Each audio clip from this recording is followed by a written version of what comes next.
Actually going live right now, Brad. Give it a second here. I just want to see it pop up on our YouTube. I'm going to go ahead and check Facebook also. Hang on, buddy. If you're catching us, everyone, hey, this is Jim Gast. It's like we are live on Facebook. And, let's see here. Something went wrong. I think I need to restart the. Come on, I want to skip that stupid trial. I just got to make sure we're going live. Nothing worse than going live without going live, right, Brad? Hey, there we are live. All right. So, hey, guys, this is Jim Gast with No Law from Left Behind and Splicing Consulting from Cincinnati. And I'm sitting here with Brad Miller from Columbus, Ohio. Hi, Brad. How's it going? It's doing well. How about you, Jim? Not bad, not bad. We had a nice pre-show prep, so we think we're pretty ready for this, don't we? Don't we, Brad? We'll find out momentarily. Yeah, you just never know until you get into them. Right? I got my notes, which is good. I got my phone with some notes on the phone too. So, hey everyone. So let me tell you a little bit about Brad. And Brad, I'm going to introduce you, but I'd like you to kind of tell a little bit about yourself after I give you an intro. Right. So Brad is actually an attorney. So we're coming to you from No Law from Left Behind with another attorney today. Brad happens to be a lawyer that focuses on franchisees and helping businesses buy and sell their businesses. People buy and sell their business. That about right, Brad? That sum it up right there? It does. Mm-hmm. Okay. And Brad also helps small and solo practitioners in law firms to create the life and law firm that they've envisioned when they first hung their shingle out, which is the thing I'm big on, Brad. I mean, when you hang your shingle, it's you're afraid, right? You just don't know what to get into. So he helps those lawyers reach those dreams and goals. Brad, you want to elaborate on that a little bit more? Yeah, I mean, when I started practicing 12 plus years ago, 13 years ago now, I kind of came out of law school with no guidance, no idea what I wanted to do. And, it went back and forth and through the iterations of my practice to kind of get where I am today. And so through kind of the coaching that I do and the other programs and things that I help lawyers try to smooth out that process so that they can actually come up with what they want their law practices to look like, what their lives to look like around that, kind of figure out what we need to do to get them there, and then help them achieve that without having to go maybe through all the bumps and the bruises that I got along the way when I started out. Well, I'll segue right into what we were talking about earlier. And I don't really believe that there's probably many people out there today that can say this year is going the way that they like for their law practice or the way that they like for their life. Would you agree with that? It definitely, the pandemic has hit a lot of people unexpectedly. There are some lawyers who are saying this is great. Like my own practice actually is stronger this year than it was last year. I had my best March and April that I've had in a long time. Normally it's a very slow time, and I had 4 or 5 different things come through that I started. So it really just depends, and we can do a whole other show on interpretations and things like that of situations. But there definitely are a lot of lawyers out there who have been kind of hit negatively by all this, and so are out there. They're struggling right now. Yeah. So one of the things we talked about, Brad, is you like to help lawyers and solo practitioners actually build the life that they want, okay? Not just the law practice that they want, okay? Focus around the life rather than the law practice. Could you kind of go and tell people how you start helping lawyers do this? So most of the time, lawyers, and I was 100% guilty myself, we start by thinking, what do I want my law practice to look like? Or maybe we start creating a law practice around circumstances. Well, here's the kind of cases that have been coming in, or the kind of clients I've been getting. And so you kind of build your practice kind of organically that way. The problem is though that when they do that, the law practice is kind of first and foremost, and the life that kind of goes around that is almost like a slave to that law practice. If that law practice requires long hours, if it requires working on weekends and evenings, things like that, then the life has to adjust around that. And and that leads to attorneys being overwhelmed, overworked. That leads to attorney burnout. That's why there's such a high rate of attorney depression and substance abuse, because they just don't have a very healthy life. Their law practice is kind of taken over. And so Right. I try to help people start by looking at what life they want, and then take that and create the law practice that will allow them to have that life. Well, you know what? A lot of lawyers, they don't come out of law school or either even being a junior associate or something like that right away. Just say, let's just go start a law practice. They usually go start law practice. I mean, let's face it, many people start a business because one, they're entrepreneur, or two, because they don't like the situation that they're in right now. But if that's and that situation is long hours, you're a slave to the practice potentially. And I'm not saying this is true for all people that did this, but this is a generality, right? And what do these lawyers do? They say, well, you know what, I want something different, but then they go and essentially build the same thing because they're envisioning the law practice that they want. Mhm. I want my law practice to be different. Is that kind of what you see people doing? Is basically I'm jumping ship because well I don't want to work in a law firm like this, but I want to work in a law firm like that's opposite of this, but still create the same law firm. No, I do. I mean, a lot of people, like you said, they kind of jump ship. They leave firms and things because it doesn't match the life that they're trying to lead. Maybe they want to have a family and they can't really devote the time to their family they need to because of the requirements of the firm.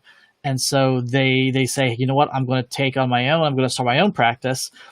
But when they do that, the first thing, they kind of in the back of their head say, this is what I want my life to be like. But they focus on creating that law firm first and sometime and kind of allowing circumstances to come into play that kind of dictate what that looks like, the clients that they have, the work that they have, as opposed to starting with the picture of this is the life I want and this is something I'm not going to violate. Now, how do I create my practice around that life? Yeah, yeah, isn't that the way? And we talked about the analogy of the jar and the big rocks in the sand. Maybe you want to talk about how lawyers have that backwards. Yeah, so I mean, what For are, sure, by the way. yeah, you're right ahead. I'm gonna stay hydrated on a day like today. Oh, hydrated. I don't know about that. Yeah, it's somewhat. But if you're trying to fill a jar and you've got a bunch of sand and you've got a bunch of rocks, if you try to put the sand in first, you end up finding out that you can't get all the rocks in. So if you want to be able to get everything in, you put the big rocks in first, let them fill up, and then the sand goes in and it kind of fills in the cracks and the crevices, and that's how you maximize the sand and the rocks that you get in there. Right. Most attorneys, though, they treat the rocks like the law practice as the rocks. So they start by thinking about what I want my law practice to be. So I want to be able to do this kind of work, and I want to be able to do X, Y, and Z with this law practice, and these are kind of clients and things. And then they say, and then they've got the sand, the life kind of gets in, it has to fill in the cracks. Mm-hmm. What really should happen is that the lawyers need to be treating their life like the rocks. One rock is their health. One rock is their family life. One rock is maybe their spiritual life. And, the things that are really most important to that person, most likely it's not their law practice. It's not working. So what are the things that are most important in their life? Community service, whatever it might be, that stuff needs to go in first. And then the sand is the law practice. The sand is the thing that fills in around that and allows you to fill up the jar and have a full jar of rocks and sand. Yeah, I tell you what, that's a great analogy. I mean, it's fantastic because if you're out of practice and your reason you're not happy isn't because of the practice that you're at, it's because you're not having the life that you want, right? And so Mhm. why go out and build a practice the way you want it to be so you can have the life kind of goes into our segues right into what we're saying. Mhm. Instead, focus on that life you want to have and build the practice around that. That's fantastic. So yeah, so let's Mhm. talk about have to be concept that they talk about so much. So once somebody has the vision of what they want their life to be, then you can start building a law practice around that. Um, Mhm. it- the problem is that most people even when they know what they want, so let's say they know that this is the life I want or this is the law practice I want, they are working from a broken mental model that actually keeps them from getting those things that they're looking for, they're trying to do. People come from the mindset of have, do, be. If I have something, then I could do something, then I could be something. So for instance, if I only had money, then they could spend it on marketing, client acquisition, new software, hiring staff, or whatever like that. And then they could be successful. The problem is that really gives them a built-in excuse because they're working from circumstance at that point. Because if they never get that money, then, well, I don't have the money, so I can't buy the software that I need to be able to have, or I can't use that to buy more marketing, Facebook ads, whatever it might be. I can't spend it on technology, so I guess I can never be successful. And so they rely on that kind of as a crutch almost, and it can never hit that level of being successful because all they're thinking about is they don't have the circumstances surrounding there. Mm-hmm. So it's really a thought process change is what you're talking about. It is. Mm-hmm. Okay. So yeah, I get completely what you're saying about that. I think that it's accountability also, isn't it?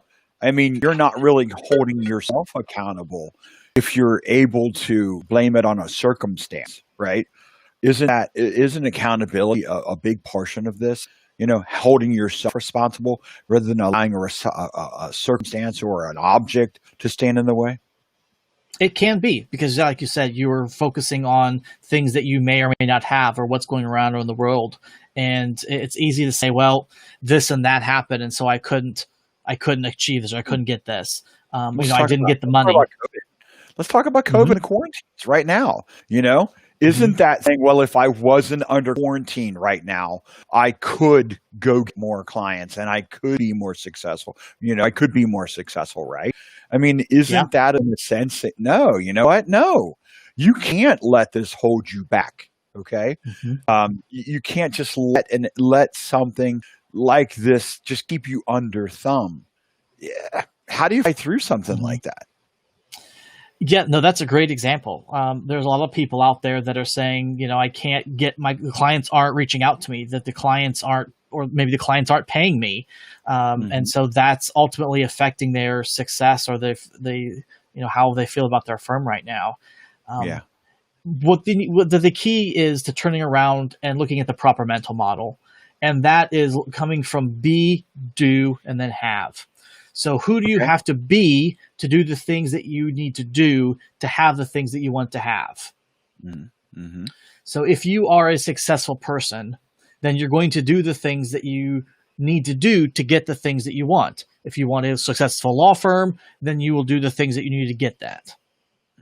If you come from that, then the onus is on you. It's more empowering. You're not living by the circumstances and things like that around you.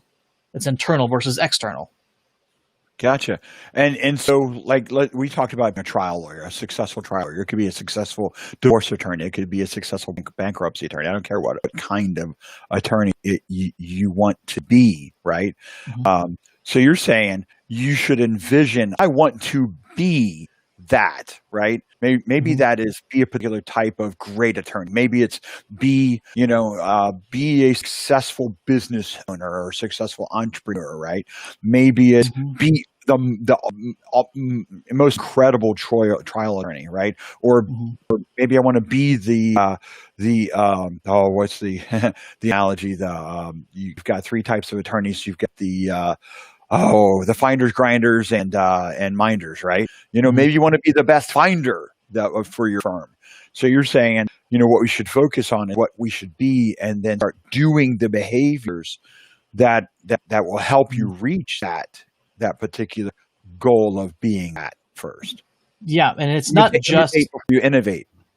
Yeah, I mean, and it's not just that you have to be thinking that this is what I want to be. The key is that you have to assume the identity of that person. So a great example of identity is a smoker. Jim, did you smoke a cigarette? Never. No, and I did, but right, and that's because you don't identify yourself as a smoker. You are not a smoker. You are a non-smoker. Same thing for me. I'm a non-smoker, so I didn't have a cigarette this morning. Right. identified as that. Now, if I identified as a smoker, then the question would be, then probably the answer would be different. I would be, yep, I'm a smoker. I had a cigarette. It's Okay. difficult for someone who is a non-smoker, as a non-smoker, to have a cigarette because that just doesn't fit with who they are. Sure. That's Yeah, also I get you. yeah, and that's why it's also so hard for people to quit smoking if they identify as a smoker. Because as a smoker, they're like, well, I'm a smoker, I smoke. But they're trying to do something that's counter to that. Well, I'm not going to smoke, but I'm a smoker, but I'm not going to smoke. And that struggle, a lot of times that causes them to not be successful when they try to quit. So Brad, I'm not an attorney, right? I just work with a lot of attorneys, right? So I've been doing it for 25 years. But I am a runner, okay? And I make a lot of videos while I run, and they're all on my LinkedIn. I usually put them on LinkedIn, but they're all on my YouTube channel. So shameless plug right there. But honestly, I'm a horrible runner. I will be the first to admit that I'm a horrible runner. My times aren't what they should be, but I'm a runner, okay? In my mind, I'm a runner, okay? And I will never change that. So if in my mind I'm believing that I am a runner, I go run, okay? Now I used to run twice a week at best. Now I'm running 3 and 4 times a week, which is incredible for me. But I'm doing the behaviors that it takes to be a runner. But it first came with me believing I am a runner, okay? I might not be good at it. I might not be the great at it. That's not even my goal necessarily. But I'm going to do those runs so that I can eventually feel good about calling myself a runner. Although I do find it good about calling myself. I know it's not law, but I know it's not being a lawyer. Does that apply? It still applies. Yeah, no, I had something very similar. I used to be not, consider myself not really very outdoorsy, and would much rather stay inside in the air conditioning and all the different comforts of modern life. But probably about a year ago, last summer actually, when I started going out with take my daughter out, and we'd go walking and things like that. And I just started to identify myself as someone who goes out and enjoys the outdoors and enjoys nature and goes hiking. I started identifying myself as a hiker. And so when we were getting ready to plan a vacation for this year, one of the things that was really important to me was looking at all the different trails and figuring out where I want to go hiking. And then I started buying the equipment. I got some shoes and I got the clothing and, I got a backpack and everything else and things like that. And, I've been hiking, I've been going out in nature ever since then. Whereas before I didn't identify as a hiker, I identified as a couch potato, I suppose, someone who liked to be inside. And so just like your running example, you're a runner, you go run. I like to be outdoors and hike and things like that now. And so I do that now. But when you're talking about being a lawyer, it's exhibiting the behaviors of what you're trying to accomplish in your law firm. Now, we talked about, does that mean that you are the attorney? Or does that mean you're the attorney that goes out and meets and brings clients into the firm? Or does that mean do you need to run the law firm? Do you need somebody else to run the law firm? So it might mean not doing things that you might otherwise feel comfortable doing, right? Sure. Yeah. I heard somewhere that there are two types, that for those of us who own our law practices, if you work in the law practice, you are an employee. If you work on the law practice, you're an owner. And so sometimes you need to be the owner and step up and do those things, and let the other people do, the working in, or vice versa. But all that is going back to the vision that you have for that life you want, and then how you design your law practice to allow you to do that.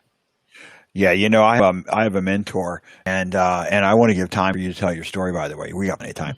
But I have a mentor. I've had a mentor for about a decade, and she's wonderful. She's out of Nashville. She's a mentor for a lot of other technology companies, and that's what I do. In case anybody's confused, I do no law firm behind because I want to bring a lot of great information and help the law firms. But the technology company pays the bills, and so that technology company, I used to be the technician. I used to be the guy that would fix things or secure things or whatever it is, or even for that matter, run the books or whatever. And my mentor taught me, and it just, you got to work on the business if you're an owner, potentially, right? I mean, some people aren't good at working on the business, right? That's the E-Myth Attorney, right? It's a book. Okay. Mhm. Instead, you should be working in the business and have others working on the business, but still have your thumb on the pulse of it all the time. I learned a long time ago, I've got to work on the business for myself because I can hire people to work in the business. It's irreplaceable to work on the business, though. So, Mhm. do you think most attorneys work on the business enough? No, not at all. Most attorneys went to law school because they wanted to be a lawyer. They wanted to practice law. They wanted to work in the business. Mhm. There are some that are entrepreneurial from the get go, and they saw themselves as running a law practice as well. But most attorneys see themselves as lawyer first, and so that's where they spend their time doing the client stuff. And they want to help people, and that's fine, and I get that. Yeah. But they don't, because of that, they don't spend enough time working on the practice. So you don't spend Mhm. enough time doing the marketing that you need to do. You don't spend enough time going through your finances and making sure that you know what's going on with the books and the health of your practice. They don't spend enough, Right. time on making sure the billing gets out. One of the Human resources, making sure your staff are happy. Yeah, no, one of the clients that lawyers that I coached, she had the problem where she's like, I'm not getting my billing done. Like, like I'm working and I'm so busy, but I'm finding my billing is being late. I'm not getting it out when I need to. She was so focused on the helping the client parts, and the business part was kind of led to the wayside. And so And a lot of the lawyers are in that boat. this is a little off topic of what we talked about before the show, but I think it's important to elaborate a little bit more on this. And I got the mindset now. I think I'm a really good computer engineer, computer systems engineer, whatever you want to call me, right? Okay, computer guy. Um, I understand some serious technologies, but what made me think about it is I'm one person, okay? Mhm. And I really do want to help all firms in that technology, whatever security or technology or productivity and so on and so forth. And that's part of No Law Firm Left Behind is to go help law firms, right? I Mhm. realized a long time ago that the more I work in the business, the more I'm reining in my ability to help. Okay. My ability to help isn't just me actually doing the work. Maybe my ability is going out and getting the talent that it takes, more talent than just myself, okay, to help more lawyers and law firms than just doing it all myself. So I think lawyers, I challenge a lot of lawyers that are listening today to take Brad's example here. Think about working on the business because if your goal is to help your clients, imagine how many more clients you can help by not doing it all yourself and spending more time on the business, improving the business, and getting more people to do the work for those Mhm. clients. Would you agree? Yeah. Yeah, and if your vision for your law practice or for your life is that you want to be able to have flexibility to take time off, to be able to go on vacations, things that are important for your mental health. If you are solely focused on working in the business, what happens? You can't take those times off. That's why so many attorneys are like, I can't remember the last time I took a vacation. They don't feel like they can leave their practice alone for a week, for 2 weeks, or an extended period of time because if they're not there, the firm isn't making money. So Right. that's where if they're focusing on the working on the business part, you can bring people to work in the business that can be making money while you're not there. So you're no longer the only person that brings in money. Right. I actually took a vacation last week before last myself, and over the last maybe 3 to 5 years, I've actually taken a vacation. I've had the kind of vacations in the past before that where I had to fly home for an emergency. Mm, And I swore, I know that you got a story to tell about the beginning of the year for you, okay?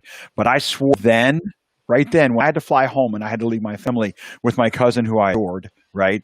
Okay. mhm. Uh, I had to leave them. I swore that I would never let that happen again. And since then, it's never been the same. Now, actually, if I work on vacation, it's because I really want to, because I enjoy certain aspects of my business. You Yeah. had an epiphany this year, right? Mhm. Do you want to tell a little bit about that? Yeah, so kind of going to the kind of the identities piece and back and come to the be do have stuff. So again, for the last 12 plus years, I've always seen myself as a lawyer. I went to law school to be a lawyer. I graduated, took to pass the bar, all this kind of stuff. I'm a lawyer.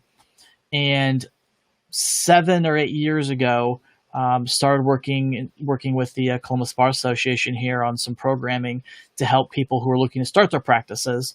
And this is kind of one of the passions of mine, is helping small firm lawyers who, again, you don't get those business skills in law school or really anywhere else.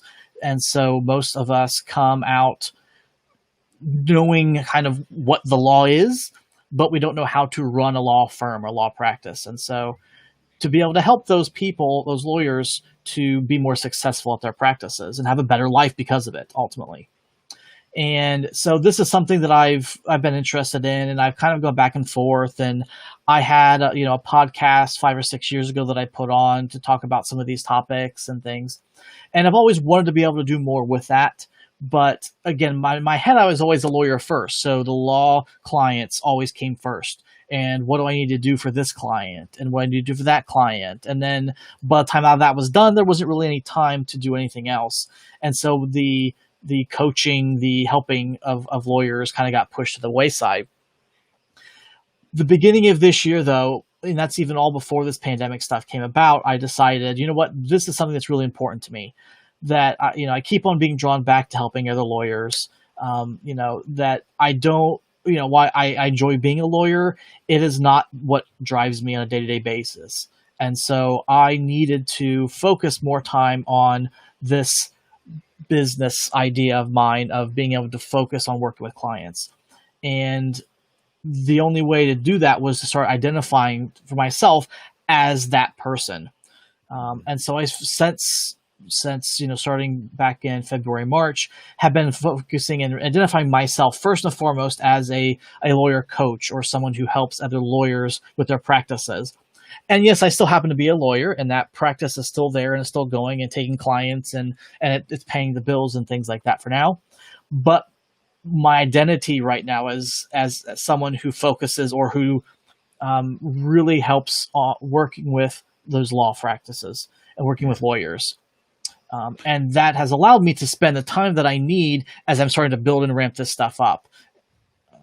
Because again, this is the kind of the way that, following the passion of what I really would like to go with my life, to be able to have that life I want. Well, two things that struck me, that one of the reasons I wanted to do this with you, and even the example that I have from just last Thursday. So last Thursday, we're going through LinkedIn messaging and we're talking about the show about Tuesday, whether you can do it, whether you do it, And I said, okay, what do you want? You finally came up. We're going to do it. We're going to get it done. This is going to be awesome. And so I'm glad you did, by the way. Thanks so much, because we're going to close on this here. You said to me when I messaged you on LinkedIn, I said, do you want to talk tomorrow? Friday, that is, last Friday. Okay, July 3rd. I'm off tomorrow. Do you want to maybe talk about and plan for the show, right? And kind of, make a prep schedule for what we're going to talk about on the show. And your response to me was just awesome. Okay. And I have to say, I forget myself sometimes practice what you're talking about. We all do. Right. And I've got examples of that in my videos, actually. My most recent example, go look at it. I'll talk about it later. But you said to me, tell everybody you said to me what you weren't going to do. You mean, July 3rd? On the 3rd, yeah. On the 3rd, yeah. Was family time. Yeah, you weren't working with me that day. Sorry, yeah. Jim, I can't work tomorrow. Tomorrow I want to do family time tomorrow. I dedicated my time to my family, and I don't want to take any time away from that. It's pretty much what I said, and I was like, this is awesome. Somebody that actually eats his own dog food, practice what he preaches, living the life that you're telling others to live, walking the walk, really. The other thing I saw a post that you put out there, on LinkedIn, I forget when it was. It's been last week sometime, where you said you take one day off a week because that's the person you want to be. You want to be dad first. You want to be Family Guy first. No, not the Family Guy, the television show, although great show. Okay, you want to be a family man first. And you said, I take one day off a week and dedicate it to my daughter or whatever it was. Right? Mm-hmm. You have other things like that you decide I'm doing it this way this year. Yeah, no, starting like a couple of years ago, in fact, decided that I was going to take off one day. It was really important that I spend time with my daughter. She's growing up. And so I've been taking one day off a week, and it's Daddy Day. and we Yeah. spend the day. When she was younger, it was a little not quite as exciting. When she was maybe crawling around or moving around, we couldn't do as much on those days. But since she's become mobile and gotten older and things, we go out and we do things. So so not just the holiday, but the week before that, we went to a park and we went walking in the park, and then we went and had a lunch. And then we went to another park, and just she wanted to play in the areas in the trees, and we just kind of walked and watched the geese and just had a really great time spending that day with her. And that's really important to me to have that time, because I know, she's getting ready to start kindergarten here this fall, that she's going to be out graduating and out of the house and doing her own life before you know it. And so I got an 18-year-old in the other room right now who's doing exactly that. And I was the dad, and I thank you for this, because you remind me of so much that they've actually already lived in my own life. And I knew that I never wanted to miss a moment of kids' childhood. From the minute they left for school, I would put all my kids on the bus. I rarely missed putting them on the bus. I would even schedule my days 9 o'clock on and work late if I had to catch up, but not taking away from the sport and stuff like that. I want to be that dad. So even my daughter, who's just in 8th grade, she still rides the bus. I promise you, I might not walk her out to the bus stop anymore, because she's getting a little old for that and going to hate me. But let me tell you something. I will watch her walk out that door, and and let her know that, hey, I was there every day that I could be for your childhood. So I think that you've got it right, Brad. I do. And I think we're probably coming up on time here. We're about a minute over. So this has been great, because you've reminded me, and if you can remind me, that's a big deal, right? Usually only my wife is good at that. Okay. You've reminded me of the importance of actually what is important in your life. And that's what we're trying to accomplish in No Law from Behind, right? And any final word, Brad, that you want to get out there to people, to lawyers? Just that, again, a lot of law firms out there are saying that they're struggling, and based on the circumstances of the pandemic and things like that. And the world has definitely changed. Things have changed since March. But some of the keys to being successful, despite that, maybe, or in spite of it, are really just how you approach it, is kind of your mindset, and whether you let those outside external circumstances dictate if you're happy, if you're successful, or if you decide, what, I'm going to be taking control and I'm going to be happy. And if I am happy, then that's going to impact everything else. I'm going to be okay with things. Things are going to be okay. Man. One other thing I feel I had thought a minute ago, and I want to get out. In our conversations, some may feel that we were demonizing large firms, right? And I don't want to do that. Okay, large firms are wonderful places to work. They have changed dramatically, and proof is actually in what you're talking about. Proof of what you're talking about is actually in the model that larger firms are taking on now. They're some of the first to actually say, we're not letting people go. They're so important to us. We're not letting them go. And they're putting families first in their lives now. It's different than it used to be, and even more so now that we're in COVID. So I just want to get that out there, that, we're not I don't mean to demonize for large firms. Sometimes larger organizations can become more of a machine, but I've seen large firms make incredible strides to make their people more important than the business, and applaud them for it. Have you seen the same thing? Yeah. I don't get into the large firm sphere very much, but I think, like I said, everybody has really taken a step back and figure out what's kind of important because of everything. Yeah. Well, I'm glad to say that I've seen it start well before now. Some of the larger firms that I work for have programs just based on that, to try to be more compassionate and empathetic to people, so that they enjoy working there, and not as many people want to go hang their shingle anymore. So, well, listen, why don't we end on that? I want to thank you again. Everyone, this is Brad Miller. You can find him on LinkedIn. Just go look at Brad Miller. And I'm sure we're going to do another one of these later on. So, Brad, I'm inviting you. Are you open for it? Sure. No, sounds like fun. All right. Look for him on LinkedIn. And guys, this is Jim Gass with No Law from Left Behind. Thanks a lot. Have a great week. And I'm going to go ahead and just reach up here and connect this, Brad, and we'll be off stream. Okay. Give me a second.